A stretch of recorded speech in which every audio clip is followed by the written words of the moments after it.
Olivier. Perfect. Alors, je teste.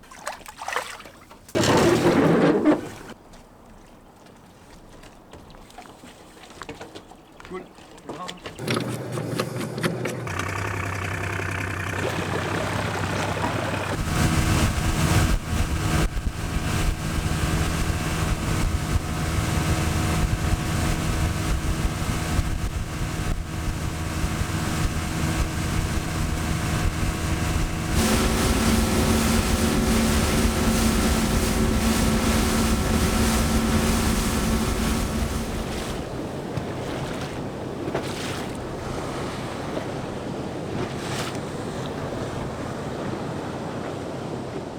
Après la plongée en eau trouble, nous voici autour de l'îlot Ténia. Il est 8h du matin et nous partons en compagnie de Gaby pour découvrir tous les aspects de la plongée loisir.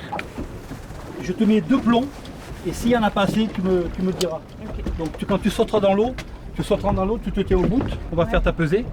D'accord. Tu purgeras ta jaquette avec ce bouton-là. D'accord. Et normalement, tu purges, tu dois couler. Okay. Si tu coules, c'est bon. Si tu ne coules pas, je te donnerai un plomb. Ok, ouais. Ça te va? Parfait.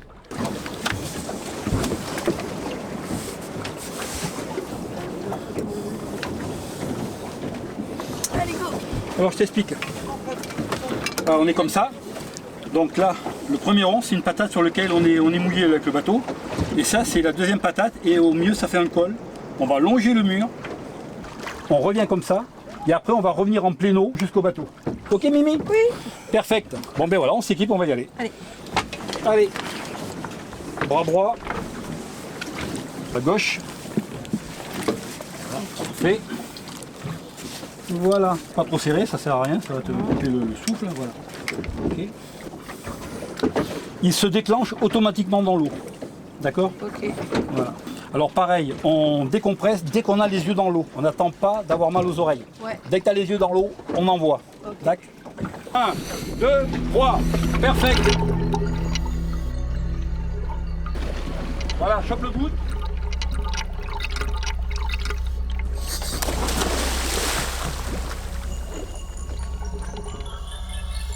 Nous sommes dans la corne de Ténia, au niveau de la patate à 12 mètres. Nous partons pour une plongée de reprise pour Myriam. Profondeur maximum prévue 20 mètres et une durée de 30 minutes environ. Nous arrivons sur le tombant riche en flore et en faune. Ils sont petits, mais ils sont là, sur notre passage. Ils rentrent dans leur cachette, puis ressortent après notre passage. Être sous l'eau, c'est vraiment un autre monde et j'avais oublié pourquoi est-ce qu'on peut devenir accro à la plongée sous-marine. On se laisse envahir par l'intensité des bleus. Devant nous, l'entrée de la grotte.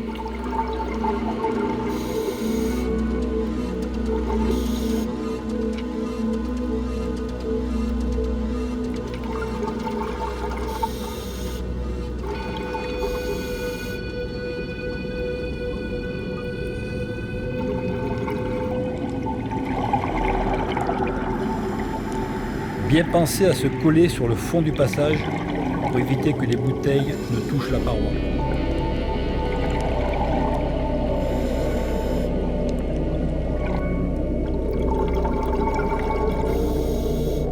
Nous arrivons à la sortie.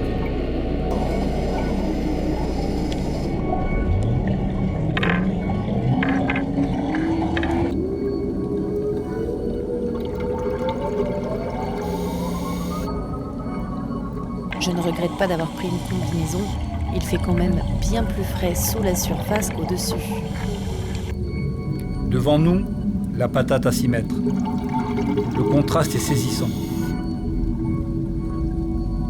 À cette profondeur, on profite encore de la belle luminosité du soleil, ce qui sublime les lieux. Nous longeons un canyon et arrivons sur un tombant foisonnant de poissons.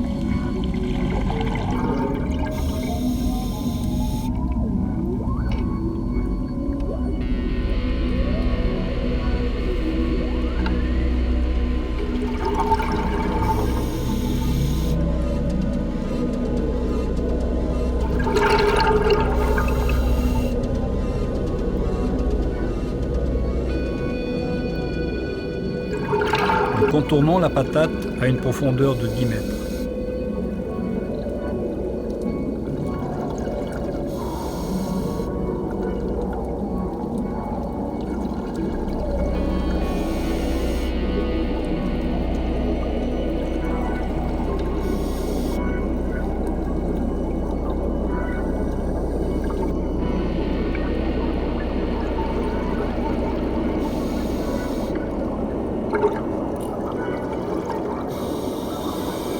Profitons encore quelques instants de ce magnifique spectacle avant de nous diriger en pleine eau vers le mouillage. Pas besoin de descendre très profond en bouteille pour s'apercevoir de toute la vie qu'il y a sous la surface. Excellent exercice pour une reprise et magnifique plongée.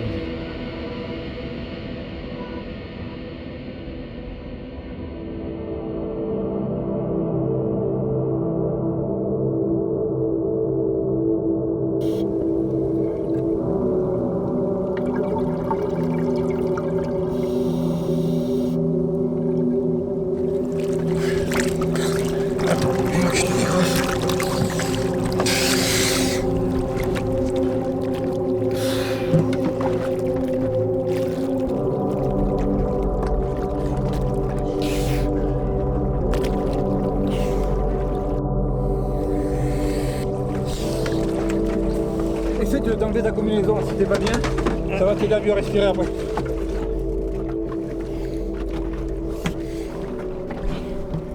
Ça va pas? J'ai donné à boire un peu là. Puis après si ça va pas, ben, on appellera le 15, d'accord? Attends, j'arrive. Bois un coup.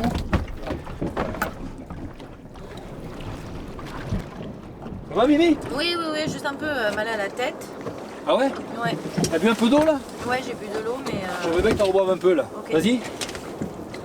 C'est quoi tes symptômes? Tu ressens quoi là? Dis-moi un peu là. un petit peu oppressé, surtout mal Froid? à la tête. Ouais. J'ai froid. Beaucoup mal à la tête? Un peu, ouais. Les jambes, les bras, ça va? Ça va encore, oui, ça va, je peux arriver à bouger. Je suis un peu engourdie, mais je pense que c'est le froid. C'est ce qu'on va faire, hein, parce qu'il y a un truc qui ne me plaît pas beaucoup. Je vais appeler le 15 Ouais. et on va décrire les symptômes et puis ils vont nous dire un petit peu ce que la conduite à tenir. D'accord. Continue à boire et surtout essaie de te réchauffer là. J'appelle le 15.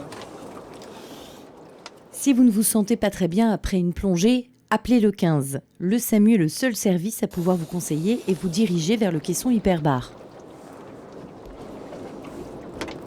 Oui, le 15, vous êtes la régulation? Voilà, on vient de plonger et je suis avec ma compagne, là elle se sent vraiment pas bien. Là. Je lui ai donné à boire, elle a froid. Non. Non, pas spécialement. Ouais, je peux l'amener, ouais. D'accord, ce serait bien qu'elle... Vous alertez le caisson, vous préférez? Ok, ben on fait route et on se dépêche. Je pense qu'on peut être au caisson pour d'ici 1 heure et je lui donne régulièrement à boire. Pas d'aspirine, vous préférez pas? Bon, d'accord. Ben je vous remercie, on fait vite. Merci beaucoup, à tout à l'heure. Bon, écoute, la médecin préfère que tu ailles près du caisson. C'est pas sûr qu'ils te caissonnent, mais au moins ils vont faire les diagnostics, ils vont voir un petit peu ce qui se passe. Ça te va? Okay, donc on range tout en appareil. Toi, tu te couvres et tu restes avec la bouteille d'eau et tu bois régulièrement, d'accord? Allez, on est parti. Pour ma part, je vais tester ce caisson hyperbar si indispensable aux plongeurs sous-marins.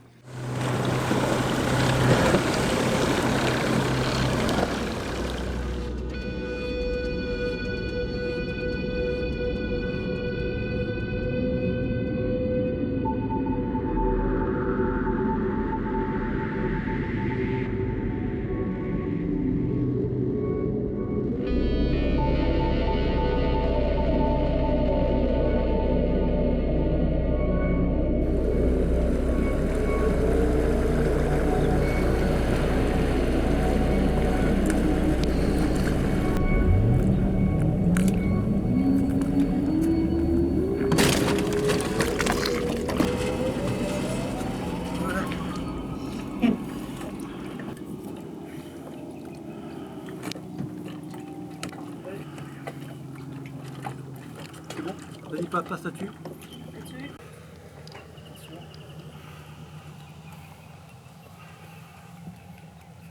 Fais gaffe sur les cailloux là. Et on va vite aller à la voiture. Monte, monte. Allez, monte, assieds-toi. On est parti, on y va vite.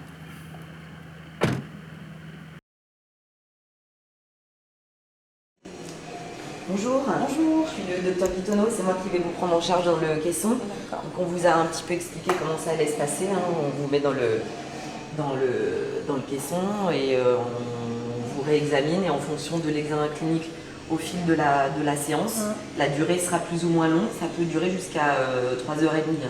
D'accord. Voilà. Vous étiez en plongée. En plongée loisir. C'était en loisir, d'accord. Ouais. Ok, parfait.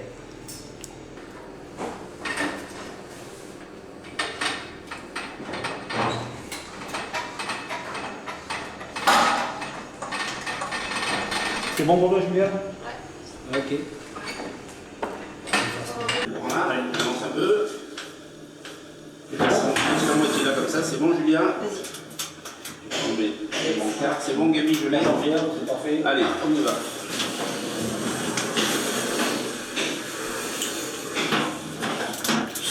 Voilà, on va lever Voilà, ça sort un peu. comme ça. Et ça sera le masque qu'on vous mettra sur le visage. On va juste s'assurer qu'il vous va correctement. Ok, parfait. Tu veux rentrer, Anna? Ouais. Donc Julia, ma collègue infirmière, qui va faire toute la plongée avec vous. D'accord. Et moi, je reviendrai dans 1 heure. Ok. Voilà, moi, je refais un examen clinique et en fonction de l'évolution, on poursuivra et à ce moment-là, on échangera nos places. Très bien, Ok. Donc c'est le ballon qui va se remplir d'oxygène. Et puis vous allez respirer normalement, d'accord? Avec l'air que vous expirez qui va s'évacuer par ce gros tuyau. Il faut juste éviter qu'il y ait des fuites. C'est le seul truc qui peut être un peu gênant.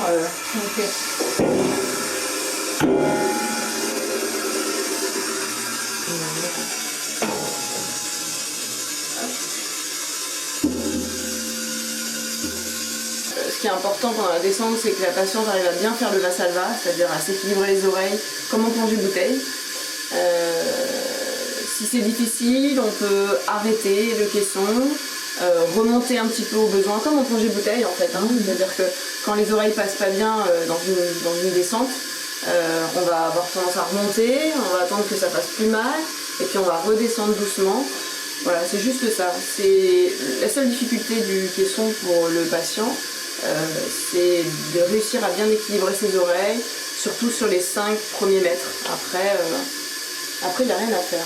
Le reste est géré par l'extérieur, où il y a des passages en air et en oxygène, tout est écrit sur une feuille qu'on suit. Voilà. Donc en général, on descend à 18 mètres. Bon, après ça dépend, mais on voit comment évoluent les symptômes. Le médecin vient par le SAS dans le caisson pendant la séance pour évaluer la patiente, pour voir si le caisson est efficace sur les symptômes d'accident de plongée. Si c'est pas acceptable, si ça évolue pas suffisamment vite dans le bon sens, la séance peut être prolongée. Il peut y avoir des séances Tu penses à mettre la couverture sur la patiente pour pas qu'elle ait froid, s'il te plaît? Oui, ça marche. Parce que alors effectivement, quand on met en pression le caisson, on va faire comprimer de l'air à l'intérieur.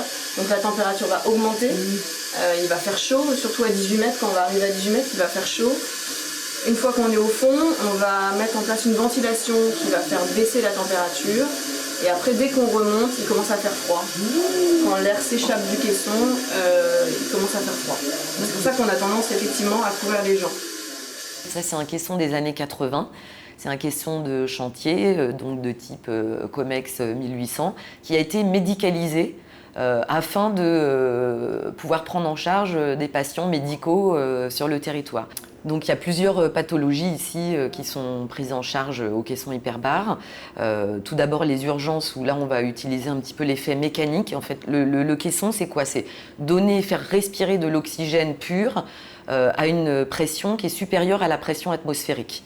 Donc on met les gens en condition comme s'ils étaient à 15 mètres de profondeur, comme s'ils faisaient une plongée à 15 mètres de profondeur.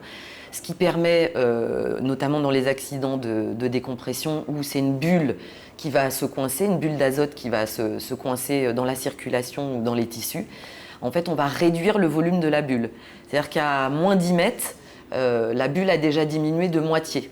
Et ensuite, l'effet va progressivement être de moins en moins important et il disparaît complètement à 40 mètres. Donc c'est pour ça qu'en général, on fait des recompressions à 15 mètres. Quelles sont les causes des accidents de plongée en général ? Alors, les causes des accidents de plongée, elles sont diverses, mais sur le mécanisme pur, c'est en fait des bulles d'azote qui vont se coincer dans la circulation. Donc c'est quand on plonge, enfin quand on fait de la plongée bouteille, on va se saturer en gaz, ce qui est normal. Tout le monde se sature en gaz. C'est pour ça qu'on va faire des paliers de décompression. En fait, ces paliers de décompression vont permettre d'éliminer en fait la plupart des bulles. Il va toujours rester des micro-bulles, mais leur taille va permettre qu'elles puissent circuler dans la circulation générale et elles ne viendront pas se bloquer. C'est pour ça qu'après une plongée, on doit quand même respecter, ne pas prendre l'avion, ne pas faire d'exercice physique intense, voilà, parce qu'il y aura quand même encore une élimination de bulles.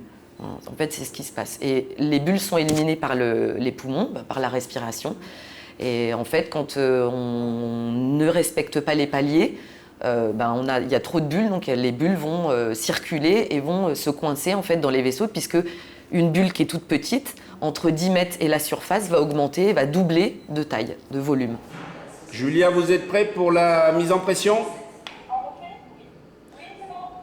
Ok, très bien. Début de mise en pression.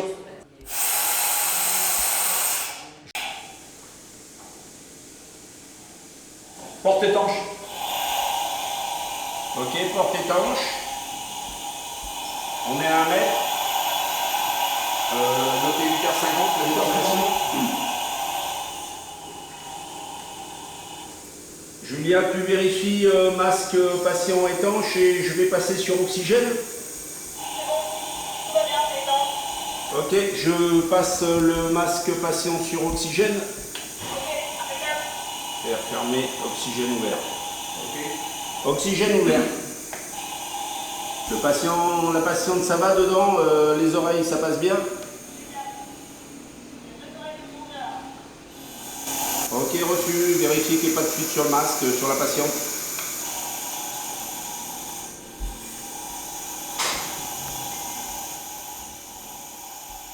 Au départ, moi, je suis médecin urgentiste et ensuite, j'ai refait donc, un diplôme interuniversitaire de médecine subaquatique et hyperbare.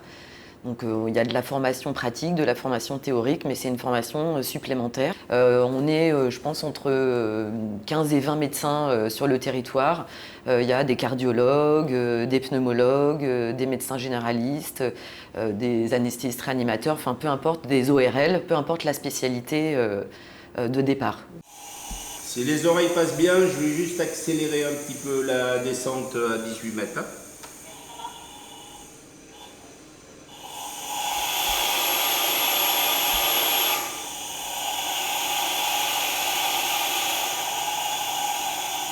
Julia, fin de traitement à 18 mètres, je commence la remontée à 9 mètres. On questionne à peu près une soixantaine de patients par an, ce qui représente autour de entre 600 et 700 séances annuelles. Et les accidents de décompression représentent 15% de notre activité. On a une dizaine de plongeurs par an. On a une convention avec la CAFAT et l'hôpital pour traiter un certain nombre de pathologies, notamment donc, tout ce qui est pathologie post-radique, c'est-à-dire après les traitements par radiothérapie. Souvent, c'est des complications qui vont intervenir des années après, plutôt 5-10 ans après. On va avoir des cystites post-radiques, des gens qui vont uriner avec du sang après des radiothérapies sur des cancers de la prostate, ou des rectites, une atteinte anale, pareil, avec du sang, des rectoragies. On fait aussi des préventions sur des gens qui ont eu des cancers ORL, notamment de la radiothérapie mandibulaire. Si jamais ils ont besoin d'une extraction dentaire, on fera pour prévenir en fait les ostéoradionécroses de la mandibule. On va faire des séances de caisson avant l'extraction dentaire et après l'extraction dentaire. On caissonne également, ce qui intéresse ici, les gens qui ont des plaies cutanées, des surinfections de plaies avec des retards de cicatrisation, notamment des patients qui sont diabétiques ou qui ont des troubles vasculaires, des artériopathies oblitérantes des membres inférieurs, c'est-à-dire les vaisseaux, en fait, une mauvaise circulation sanguine artérielle. C'est essentiellement ces pathologies-là qu'on... Et puis les gangrènes de Fournier, les atteintes du pelvis, qui sont des infections en fait, sévères des tissus. Et il y a une indication de traitement hyperbare. Toutes les intoxications au monoxyde de carbone ne passent pas au caisson hyperbare. Par contre, toutes les femmes enceintes vont passer au caisson hyperbare, quelle que soit la symptomatologie et quel que soit le niveau d'intoxication au niveau du résultat du gaz du sang. Parce qu'il y a une très forte affinité du monoxyde pour l'hémoglobine fétale. Donc du coup, ça c'est vraiment important chez la femme enceinte. Sur les pathologies, on parle aussi de surdité brusque, c'est-à-dire? Oui, alors en fait, c'est des surdités, on ne connaît pas bien l'étiologie. Et en fait, les dernières études ont montré que, alors ça se traite avec des corticoïdes, les ORL connaissent bien, des corticoïdes, des vasodilatateurs parfois. Et en fait, on s'est rendu compte que les corticoïdes couplés au caisson hyperbare permettent une meilleure récupération. Donc on fait une dizaine de séances sur les surdités brusques. Et on essaye de caissonner les gens de façon assez précoce, dans les 8 jours qui suivent la surdité brusque, afin d'avoir une meilleure récupération. La fréquence justement est-ce que c'est à la commande qu'on utilise ce caisson hyperbare ou alors est-ce que le programme est déjà en avance, mis en avance, établi avec des séances déjà pour les personnes qui en ont besoin? Ah non, non, pas du tout. En fait, il y a une liste de médecins hyperbares d'astreinte, 7 jours sur 7, 24 heures sur 24. Et les professionnels peuvent nous contacter en fait, via le standard de l'hôpital pour demander un avis et pour qu'on organise une séance. On peut organiser la séance dans l'heure quand c'est une urgence et sous 24-48 heures quand c'est des urgences, enfin des pathologies qui peuvent être prises de façon un peu différée. Donc ce qu'on a vu tout à l'heure, c'était un accident de décompression. Donc là, c'est pris en urgence. Parfois, en fait, on est contacté directement par le centre 15, par la régulation du SAMU, et on donne rendez-vous aux équipes directement au caisson, voilà, en fonction de l'examen clinique initial, pour ne pas perdre de temps. On est au palier à 9 mètres, on est remonté à 9 mètres. On va commencer le traitement à 9 mètres par tranche de 25 minutes, entrecoupé de paliers à l'air de 5 minutes. Toutes les 25 minutes, on déclenche le chrono pour 5 minutes à l'air déjà. Alors, on entrecoupe avec 5 minutes à l'air toutes les 25 minutes pour casser l'effet un peu de l'oxygène, pour éviter la toxicité. C'est-à-dire qu'une exposition sur une longue durée à l'oxygène pur peut déclencher ce qu'on appelle l'effet Lorentz-Smith. Ce sont des crises convulsives qui peuvent amener jusqu'à un arrêt cardiaque. Donc si on voit le patient qui convulse, il faut absolument lui enlever le masque à oxygène pour qu'il respire de l'air à nouveau. Normalement, sur cette durée de table, on n'a pas de crise convulsive des patients, mais par précaution, toutes les 25 minutes d'oxygène, on stoppe le traitement et on passe à l'air. Bon, palier à l'air terminé, je repasse le masque sous oxy. Air fermé, oxy ouvert. Chrono déclenché. Chrono déclenché, c'est bon. Je remets un peu de ventilation.